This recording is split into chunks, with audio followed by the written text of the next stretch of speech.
வாழ்க வையகம், வாழ்க வையகம், வாழ்க வளமுடன். குரு வாழ்க, குருவே துணை. மனவளக்கலை உறவுகளுக்கு கோபாலின் வணக்கங்களும் வாழ்த்துக்களும். அருட்தந்தை வேதாத்ரி மகரிஷியின் மனவளக்கலையை பற்றி தினமும் சிந்தித்து கொண்டிருக்கின்றோம். இன்றைக்கு முற்றறிவு என்ற தலைப்பில் சிந்திக்கவிருக்கிறோம். ஆதி நிலையில் இருப்பு நிலையாக சுத்த வெளியாக உள்ள முற்றறிவை தவிர வேறு எதுவும் இல்லை. இதே அறிவுதான் பரமாணுவாக மலர்ச்சி பெற்ற நிலையின் தன்மை, துல்லியம், இயக்க ஒழுங்கு என்கிற இயக்க நீதியாக இருக்கிறது. பரமாணுக்களின் கூட்டு இயக்க வேறுபாடுகள் அடர்வு நிலைக்கு ஏற்ப தன்மை, துல்லியம், இயக்க ஒழுங்கு என்ற மூன்றும் பருப்பொருட்களில் வேறுபடுகின்றது. இருப்பு நிலையாக சுத்த வெளியாக இருக்கும் வரையில் அறிவானது எல்லையற்ற தன்மையினாலும் புலன் கருவிகள் இன்மையாலும் உணர்வற்ற தன்மையாக அசைவற்றிருக்கிறது. எனினும் அது அணு முதல் அண்டம் ஈராக அனைத்துக்குள்ளும் ஊடுருவி இயங்கிக் கொண்டிருக்கிறது. உயிரினங்களின் புலன் கருவிகளின் எண்ணிக்கைக்கு ஏற்ப அறிவானது உணர்தல் என்ற தன்மை பெற்று இயங்குகிறது. உணர்தலில் கூட 3 இயக்க நிலை உண்டு. அவை உணர்தல், அனுபவம், இன்பத்துன்ப அனுபவமடைதல். 3வது ஒன்றோடு ஒன்று, ஒரு இயக்கத்தோடு ஒன்று பிரித்து உணர்தல். இவற்றை ஆங்கிலத்தில் காக்னிஷன், எக்ஸ்பீரியன்ஸ், டிஸ்கிரிமினேஷன் என்று வழங்குகிறோம். இதே அறிவு மனிதனின் 6வது நிலையான சிந்தனை அறிவாற்றலாக இயற்கையின் முழுமையை உணர்ந்து கொள்ள தகுந்த பேராற்றலாக தன் மூலமும் முடிவும் அறிந்து தான் யார் என்ற தன்னிலை விளக்கமடையும் சிறப்பாற்றலாக உயர்வு பெறுகிறது. அப்படி உயர்வு பெற்ற நிலையில் அறிவை அறிந்த விளக்கத்தில் உடலாக, உயிராக, உணர்வாக அவற்றின் முடிவில் பரமாக இருப்பவன் எவனோ அவனே நான், நான் எனப்படுபவனே அவன் எனப்படுகிறான்.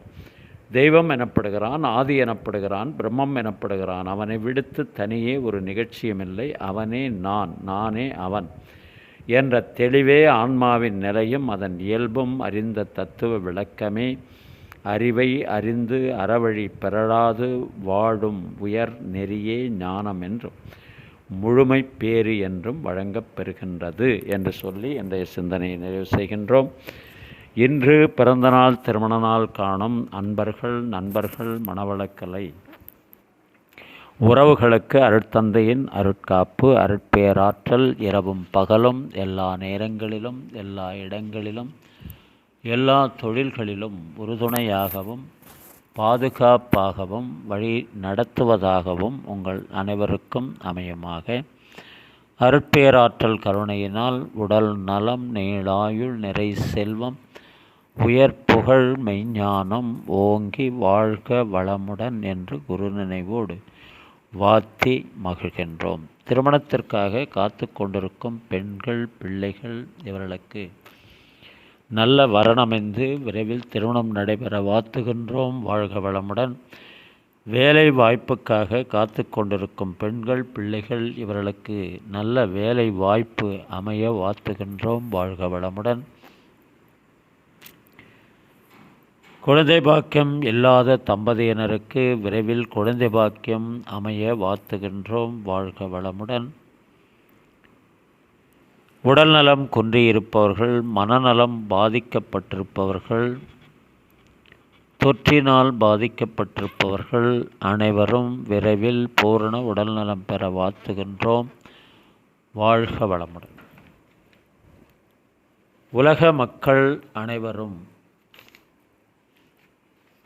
மனவளக்கலையில் இணைந்து உடல் நலம், உயிர் வளம், மன வளம், நட்பு நலம், ஆன்ம தூய்மை, இறை உணர்வு பெற குருவருளும் திருவருளும் துணை நிற்க வேண்டி வாழ்த்துகிறோம். வாழ்க வளமுடன். இன்றைய திரை இசை தத்துவ பாடலாக கவியரசர் கண்ணதாசன் எழுதிய ஒரு அற்புதமான பாடல்.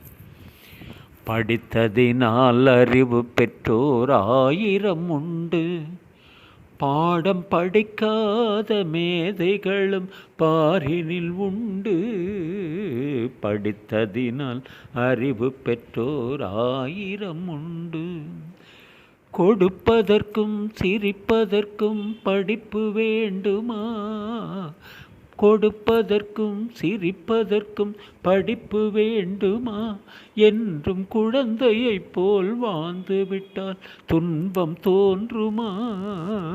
படித்ததினால் அறிவு பெற்றோர் 1000 உண்டு. வாழை மரம் படித்ததில்லை, கனி கொடுக்க மறந்ததா? வான்முகிலும் கற்றதில்லை, நிழல் கொடுக்க மறந்ததா? சுதந்திரமாய் பாடி வரும் குயிலும் பாடம் படித்ததா? சுதந்திரமாய் பாடி வரும் குயிலும் பாடம் படித்ததா? சுதந்திரமாய் பாடி வரும் குயிலும் பாடம் படித்ததா? படித்ததினால் அறிவு பெற்றோர் 1000 உண்டு. பாடம் படிக்காத மேதைகளும் பாரினில் உண்டு. படித்ததினால் அறிவு பெற்றோர் 1000 உண்டு. பள்ளி இல்லா கன்றுகளும் தாயை அழைக்கும், காட்டு கவரிமானும் பெண்களைப் போல் மானத்தை காக்கும். பள்ளி சென்று இவைகளெல்லாம் படித்ததில்லையே, நெஞ்சில் பாசத்தோடும் நேசத்தோடும் வாழவில்லையா? படித்ததினால் அறிவு பெற்றோர் 1000 உண்டு. வாழ்க வளமுடன்.